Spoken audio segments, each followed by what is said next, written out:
성경이 말하는 부부 관계는 복종과 사랑이라고 합니다. 우리 한글 성경은 아내는 남편에게 복종하고 남편은 아내를 사랑하라고 되어져 있습니다. 맞죠? 그죠? 그런데 원문을 보면 아내가 남편에게 복종하라는 명령이 없습니다. 복종이란 자체가 없어요.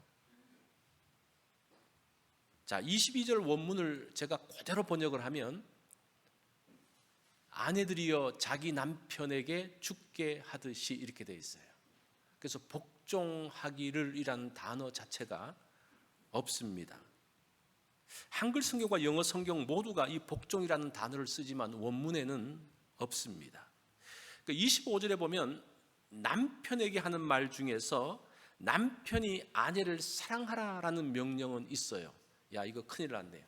드디어 여성들은 남편 복종에서부터 이제 벗어나는 것처럼 원문은 그렇게 되어져 있습니다. 왜 아내가 남편에게 복종하라는 말을 쓰지 않았을까? 이것은 그 당시 배경 가운데서 우리가 이유를 찾아볼 수가 있습니다. 1세기 여성들은 남성에게 복종하며 살았어요. 무조건 복종하며 살았습니다. 그렇지 않아도 남편에게 복종하며 숨도 쉬지 못하고 사는데 또 바울이 복종하라는 명령까지 한다면 여인들의 삶은 더욱더 피폐해질 것입니다. 대신 복종하라는 말 대신 아내들에게는 지금 남편에게 여러분들이 복종하고 있는데 그것이 진정한 복종인지에 대한 점검을 하고 있습니다. 이것이 오늘 이 말씀을 쓴 배경의 큰 흐름이 되어지고 있다는 겁니다. 1392년 고려가 망하고 조선이 이제 세워지게 됩니다. 조선이라는 나라를 세우면서 건국 공신들이 어떻게 나라를 세울까에 대한 그림을 그리기 시작을 합니다. 새로운 나라의 그림을 그린 사람 중에 하나가 정도전이라는 사람이죠. 여러분 잘 아실 거예요. 이 정도전이 고려를 망하는 것을 자기 눈으로 보면서 하나 느낀 것이 있는데 그게 무엇인고 하니 왕 중심의 나라는 쉽게 무너진다는 거예요. 좋은 왕이 나오면 이 왕이라는 것이 세습이 되는데 좋은 왕이 나오면 그런대로 나라가 유지되지만 이상한 왕이 나오면 그 나라를 완전히 말아먹는다는 거예요. 그래서 앞으로 새롭게 세울 나라는 왕 중심이 아니라 관료 중심의 나라를 세우자라는 계획을 갖고 있었습니다. 그러면서 그 나라를 그렇게 이제 만들어가기 시작을 합니다. 관료 중에서 재상을 세워서 그 재상이 통치하는 거예요. 요즘으로 말하면 총리가 통치하는 거예요. 그래서 이 사람이 못한다 그러면 바꾸면 되는 거거든요. 그런데 왕은 바꿀 수가 없는 거예요. 그래서 그런 문제 때문에 이 정도전은 관료 중심의 나라를 만들 계획을 세웁니다. 그런데 그 반대로 생각하는 사람이 있습니다.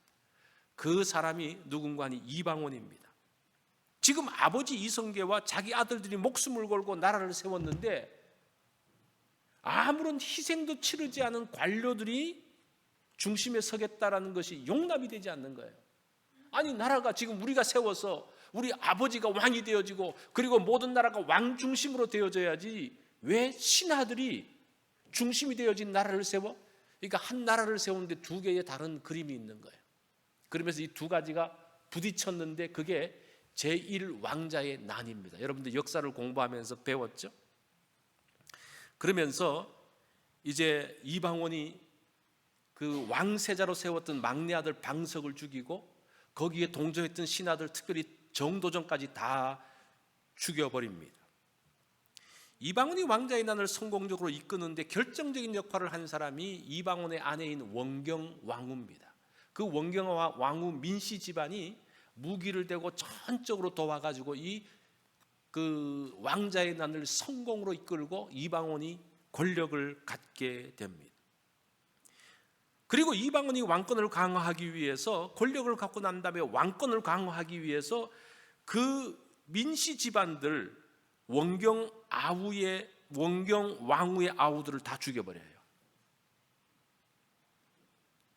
그러면서 이 원경 왕후가 얼마나 마음이 무너지겠습니까? 자기의 집안이 완전히 초토화된 거예요.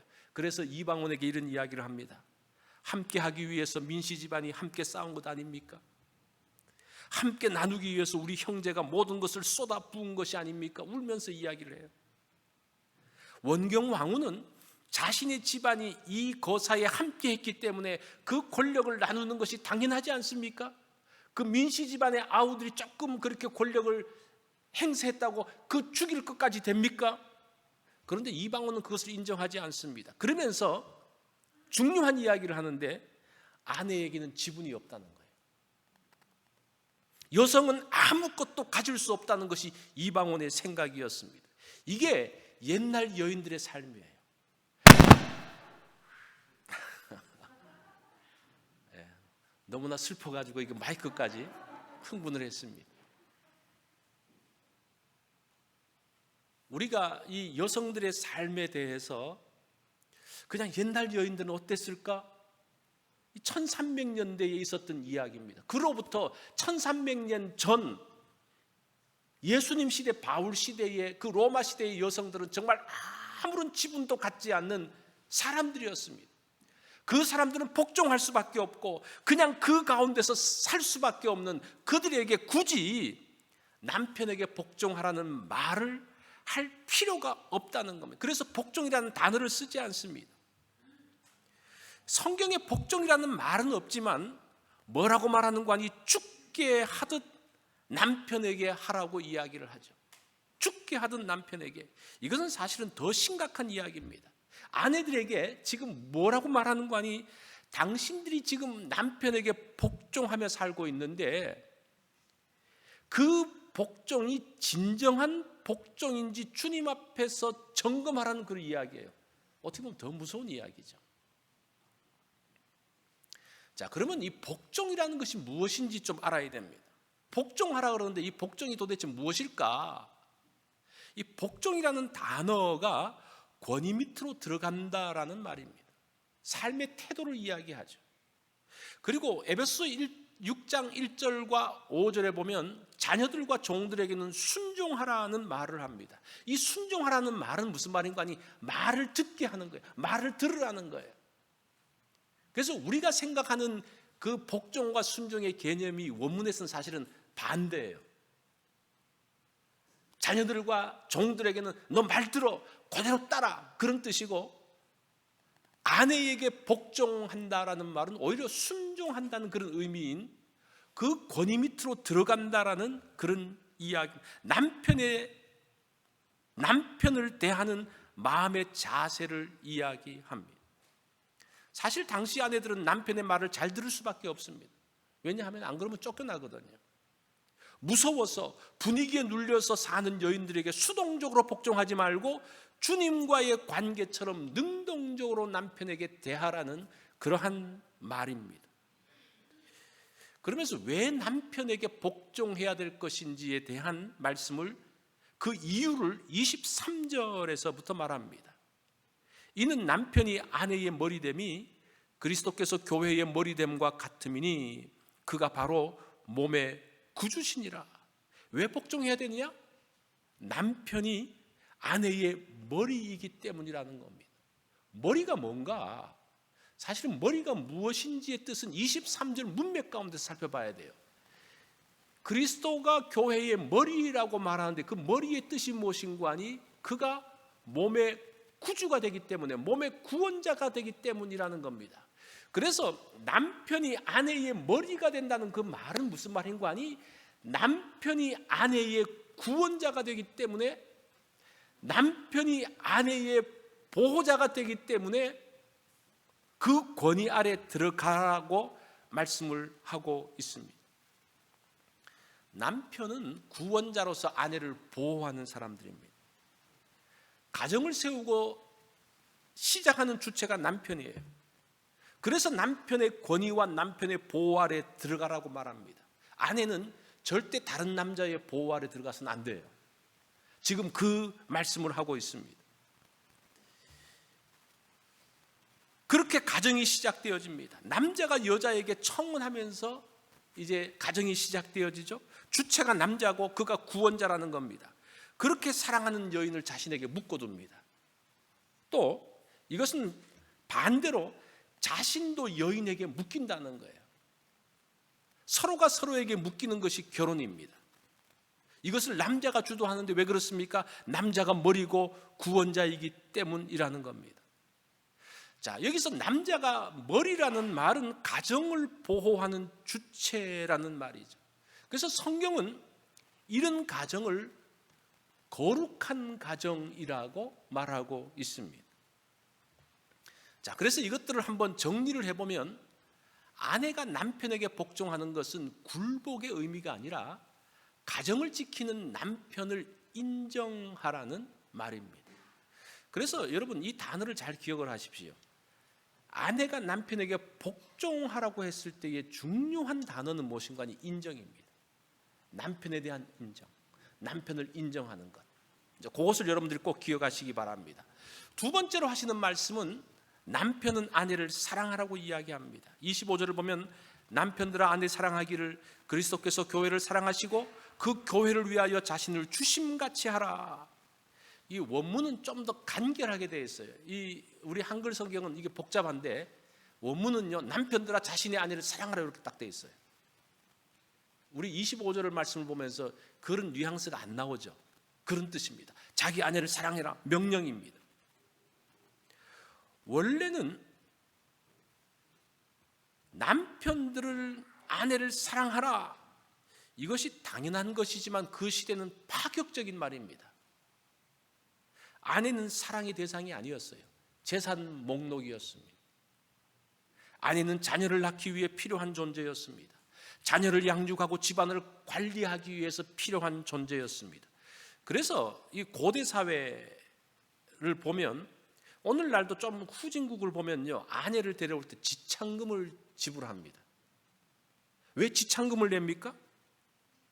자신의 필요 때문에 여인을 돈 주고 사온다는 개념이 그 가운데 포함되어 있어요. 그래서 지창금을 내는 거예요. 그 시대를 살았던 데오스테네스는 아내에 대해서 이렇게 이야기합니다.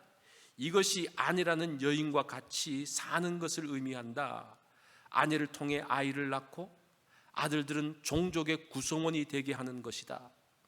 우리는 쾌락을 위하여 정부를 소유하며 인간으로서 존재를 알기 위해 첩을 두지만 우리는 합법적 자녀를 출산하고 집을 충실하게 관리하기 위해서 아내를 갖는다. 이게 그 당시 사람들의 아내에 대한 생각이에요. 아내의 역할이 뭡니까? 합법적으로 자녀를 낳고 집을 관리하는 관리인 정도로만 아내를 생각했다는 겁니다. 이것이 헬라 시대를 살았던 사람들의 생각입니다. 이런 개념을 갖고 있는 사람들에게 남자들은 아내를 사랑하라, 이게 이해가 되지 않는 거예요. 그런 시대의 남자들에게 아내를 사랑하라라고 말하는데 그러면 어떻게 사랑해야 됩니까? 이걸 모르는 거예요. 왜냐하면 아내를 사랑해 본 적이 없기 때문에. 어떻게 사랑해요? 모델이 없어요. 그래서 오늘 말씀에서 아내를 어떻게 사랑해야 될 것인가에 대한 그 모델을, 그 샘플을 그리스도를 통해서 알려주고 있습니다. 사실은 오늘날도 마찬가지인 것 같아요. 오늘날도 아내를 사랑하는데 어떻게 사랑합니까? 잘 몰라요. 자기 방식대로 사랑해요. 그러다 보니까 맞지 않는 거죠. 이것은 고대 사회나 지금이나 마찬가지예요. 자기 방식대로, 자기 느낌대로 아내를 사랑하는 것이 아니라 성경이 말하는 방식의 아내 사랑이 무엇이냐? 그 샘플이 그리스도가 교회를 사랑한 것 같이 사랑하라는 겁니다. 어떻게 사랑했습니까? 모든 것을 다 준 거예요. 그리스도가 교회를 위해서 모든 것을 주고 뭐까지 줍니까? 자기 생명까지 주잖아요. 그렇게 사랑하는 것이 아내를 사랑하는 것이다라고 지금 말하고 있습니다. 이 그리스도가 교회를 사랑하는 그 원래 모델은 에스겔서 16장에 나오는 그 내용입니다. 거기 보면 에스겔서 16장 6절부터 14절까지의 내용을 보면요, 내가 내 곁으로 지나갈 때에 내가 피투성이가 되어 발짓하는 것을 보고 그 피투성이가 된 그 아이를 데려와서 그 아이를 씻고 깨끗하게 해서 잘 길러서 어떻게 합니까? 13절을 보면 극히 곱고 형통하여 왕후의 지위에 올랐느니라. 그 아이를 잘 길러서 그 아이, 여자아이에게 지금 왕이 청혼하고 있는 그 모습이 그리스도가 교회를 사랑하는 모습으로 지금 구약에서는 설명하고 있다는 겁니다. 이것이 이스라엘을 사랑한 하나님의 모습, 신약으로 넘어가면 교회를 사랑한 그리스도의 모습이라는 겁니다. 예수 그리스도께서 죄인들을 사랑하십니다. 그 죄 가운데 방치하지 않고 그들을 불러내어 씻어주고 온전케 해서 이들을 교회로 세우고 그 교회를 사랑해서 자기의 모든 것을 주는 그 모습, 그 모습이 뭐라는 겁니까? 남편이 아내를 사랑하는 모습이라는 겁니다. 그것이 머리로서 가정을 지키는 모습이라는 거예요. 이해가 되십니까? 그것이 지금 성경 구약과 신약에 연결되어진 과정 가운데서 나오는 모습입니다. 성경학자 브루스는 26절과 27절이 아내를 사랑하는 모습을 그림처럼 보여주고 있다라고 말합니다. 여기 보면 우리 한번 같이 읽어볼까요? 시작. 이는 곧 물로 씻어 말씀으로 깨끗하게 하사 거룩하게 하시고 자기 앞에 영광스러운 교회로 세우사. 우리가 이 말씀을 너무 거룩하게 해석하는데 브루스는 이 내용이 아내를 사랑하는 모습을 그림처럼 보여주고 있다는 겁니다. 사실은 오늘 우리 성경은 조금 이해하기 어려운데 오늘 이 본문의 내용이 네 가지로 되어 있어요. 첫 번째가 말씀으로 이렇게 되어 있어요. 말씀으로, 조금 다르죠. 물로 씻어 말씀으로 이렇게 되어 있는데 그렇지 않습니다. 말씀으로, 그 다음에 물로 씻어 깨끗하게 하고 거룩하게 하시고 영광스럽게 하심, 이 네 가지 단계가 한 여인을 사랑해서 아내를 삼는 모습이라는 겁니다. 이 말씀이라는 것은 로고스가 아니면 성경 말씀이 아니에요. 그냥 레마, 일반적인 말이에요. 이 말은 사랑을 고백하는 내용입니다. 청원하는 내용이에요. 먼저 그 사랑을 여인에게 고백하는 내용입니다. 두 번째는 물로 씻어서 깨끗하게 한다는 말은 신부를 단장하는 모습을 말합니다.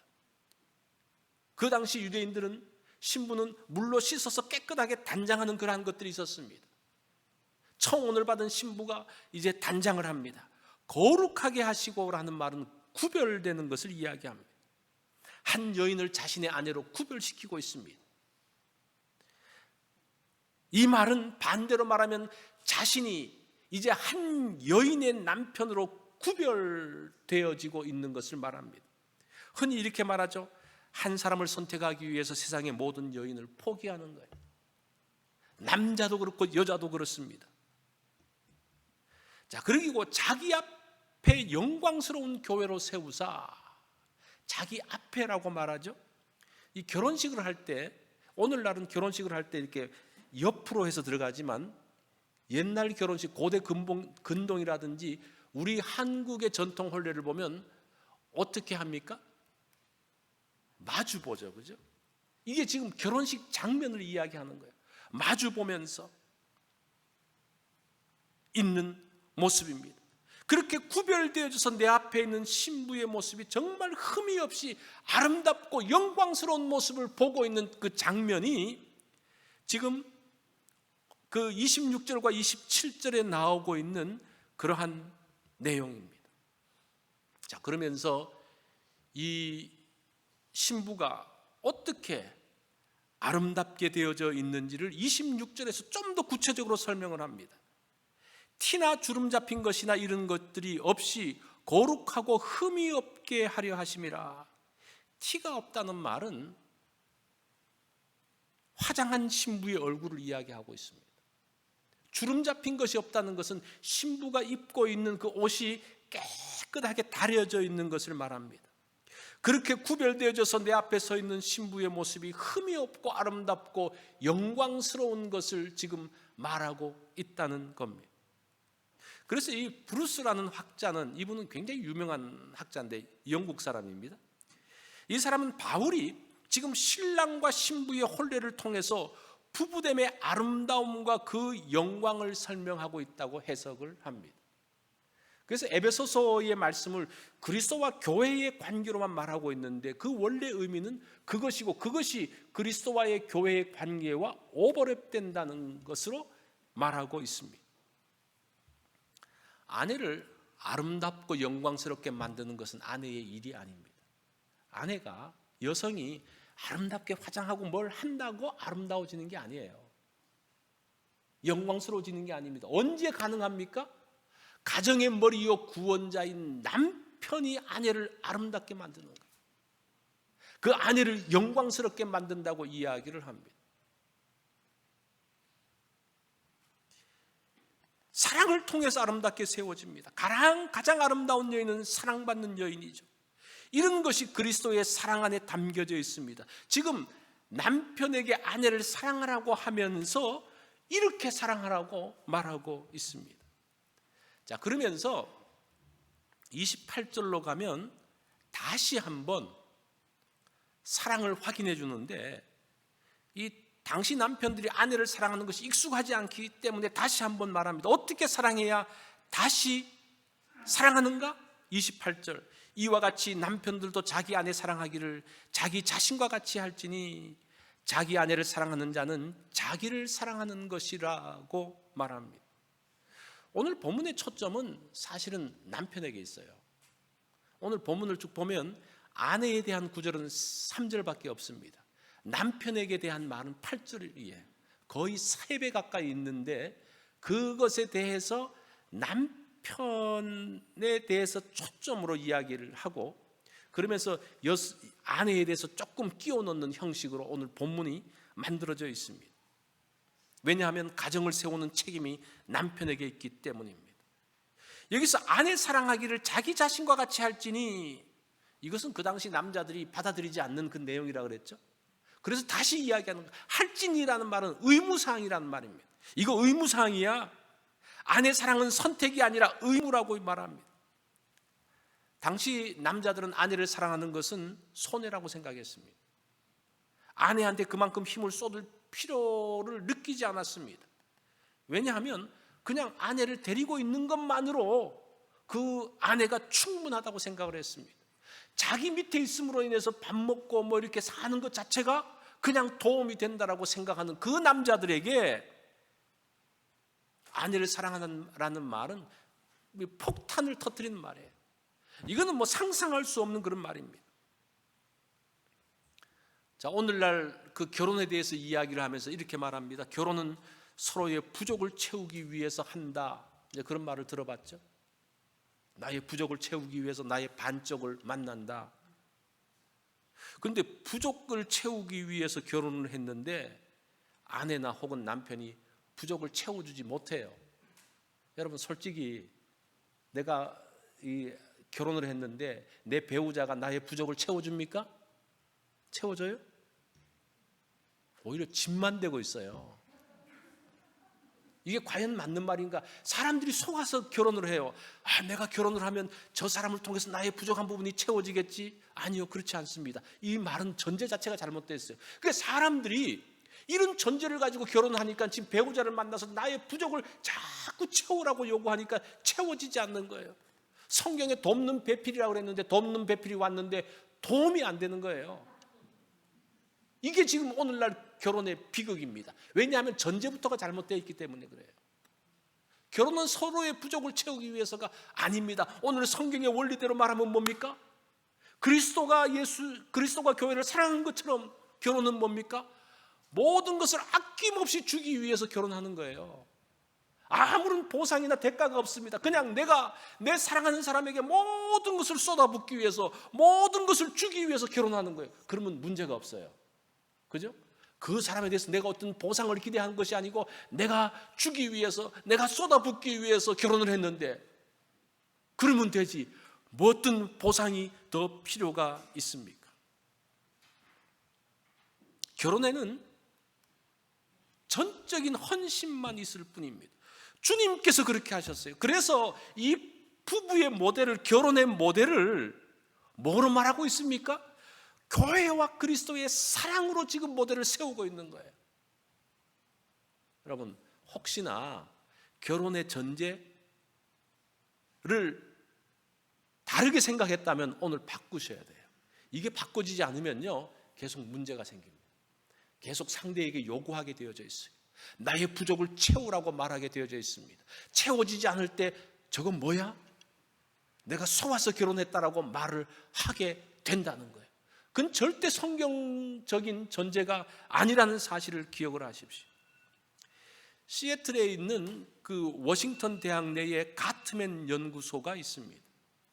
이 대학의 심리학과 석좌 교수인 잔 가트맨과 그 부인은 줄리 가트맨인데, 이곳에서 부부 갈등을 연구하고 해소하는 방법을 연구하고 있습니다. 이 사람들은 수천 쌍의 그 사람들을 상담하면서 그 사례들을 가지고 방정식을 만든 그런 사람이에요.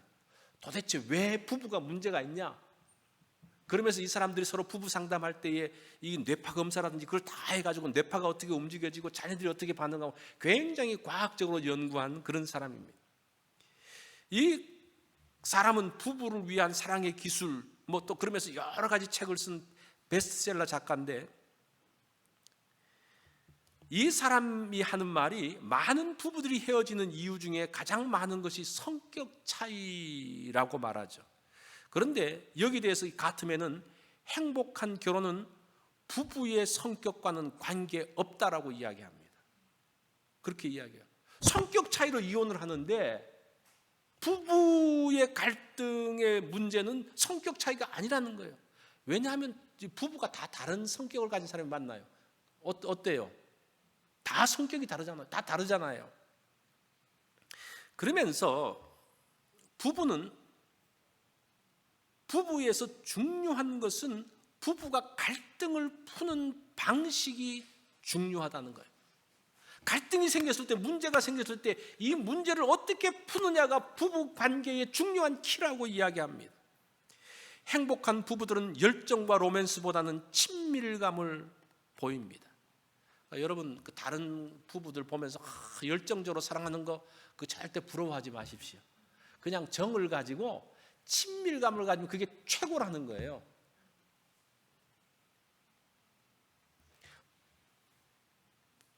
갈등 상황에서 이 좋은 부부 관계를 보면 갈등 상황에서 훨씬 부드럽게 대한다는 거예요. 어떤 갈등이 생기면 첨예하게 대하는 게 아니라 부드럽게 대한다는 겁니다. 불행한 부부들은 문제 해결을 가능한 한 미루고 일단 말이 시작되면 하고 싶은 말을 그대로 다 쏟아낸다고 말합니다. 또 한쪽이 다른 한쪽을 완전히 누르려고 한다는 겁니다. 이런 차이가 행복한 부부와 불행한 부부를 가른다고 이야기합니다. 행복한 부부도 갈등을 겪죠. 차이라면 행복한 부부는 갈등을 부드럽게 풉니다. 불행한 부부는 상대에게 불만이 있을 때에 상대의 성격을 뜯어 고쳐서 나처럼 훌륭한 성격으로 만들려고 한다는 거예요. 그래서 전제가 뭡니까? 갈등이 생기면 전제가 뭡니까? 나는 좋은 사람이고 상대는 나쁜 사람이에요. 그래서 이 상대를 누구처럼 만들려고 하는 거예요? 훌륭한 나처럼 만들려고 하는 거예요. 그러면 그거는 불행한 가정의 시작이라는 겁니다. 그로 인한 다툼은 해결되지 않는다는 겁니다. 서로 사랑하고 아낌없이 주는 부부에게도 문제가 있고 갈등이 있다는 거예요. 이때 필요한 원리가 뭡니까? 복종과 사랑이에요. 이게 성경의 원리입니다. 남자는 인정받음으로 삽니다. 아내의 인정을 받으면 이 남자는 무엇인지 다 하려고 그래요. 이게 복종의 원리예요. 이 복종이 제가 뭐라 그랬어요? 뭐와 연결된다 그랬어요? 인정과 연결된다 그랬잖아요. 그 권위 안에 들어가는 거니까요. 남자들 그렇습니까? 인정받으면 뭐든지 다 할 수 있습니까? 남자에게서 제일 중요한 게 인정받는 거예요. 근데 여자는 안정감으로 산다고 이야기합니다. 남편의 보호를 받으면 마음이 편안해집니다. 많은 여자들이 남편을 뭐로 생각합니까? 남의 편으로 생각해요. 그러니까 이 남편이 도저히 내 편을 안 드는 거예요. 시댁의 편을 들고 친구의 편을 들고 다른 사람의 편을 들으면서 내 속을 그냥 뒤집어 놓고, 그러로 인해서 내 마음 가운데 안정감이 편안하지가 않는 거예요. 왜냐하면 내 편 듣는 사람이 없으니까. 여자는 어떻게 삽니까? 안정감으로 살아요. 이게 사랑의 원리예요. 그래서 이 복종과 사랑이라는 것을 그냥 생각하면, 아내는 남편에게 복종하라 그러면 굉장히 딱딱하고 불만이 많은데, 이걸 바꾸어서 말하면 뭡니까? 남편을 인정하라는 말이에요. 인정하라. 두 번째, 남편이 아내를 사랑하라. 어떻게 사랑해야 돼? 아내를 편안하게 만들어주는 거예요. 아내를 보호해주는 거예요. 그게 사랑의 원리라는 겁니다. 이 복종과 사랑은 그리스도를 본받는 모습입니다. 이게 뭡니까? 그리스도가 교회를 사랑하는 모습이고 그리스도와 교회의 모습이기 때문이에요. 복된 가정을 만드는 것은 경건한 삶입니다. 여러분, 우리가 복종하고 사랑하는 거, 이게 경건한 삶이에요. 그리스도를 본받는 거예요. 그래서 우리가 이 부부가 함께 살면서 여기서 무슨 경건이 있고 여기서 무슨 그리스도를 본받는 게 있냐? 그렇지 않습니다. 서로 인정해주고 또 보호해주는 가운데서, 그 가운데서 경건한 삶들이 나오고 그 가운데서 정말 그리스도를 본받는 모습이 나온다는 겁니다. 여러분들도 오늘 이 말씀의 원리, 복종과 사랑의 원리를 기억하면서 그리스도를 본받는 복된 가정을 여러분들이 만드시기 바랍니다. 우리